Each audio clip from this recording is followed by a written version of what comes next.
தங்கம் மேல ஏறினதுனால சூரியவர்தன் யாரும் தொட முடியாத உயரத்தை தொட்டுட்டான். இந்த சாம்ராஜ்யத்தை கட்டி காப்பாத்துறதுக்கு 5 பார்ட்னர்களை 5 தூண்களா பயன்படுத்திக்கிட்டான். பார்கவ், ராஜேந்திர தேசாய், ஆண்ட்ரூஸ். சூரியவர்தனுக்கு இருந்த பெரிய பலம் அவன் தம்பி அதீரா. அவனோட சாமர்த்தியத்துல கட்டின இந்த கோட்டையில சூரியவர்தனோட மகன் கருடனோட பங்கு இருந்தது. இவங்க 2 பேர் இருந்ததால KGF யாராலும் நெருங்க கூட முடியல.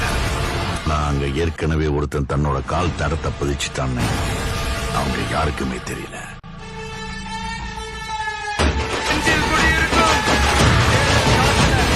Powerful people come from powerful places. Andrews எப்போ பாம்பே லாலிபாப் ராக்கிக்கு அந்த சமுத்திரம் கூட சின்ன குளம் மாதிரி ஆயிடுச்சு.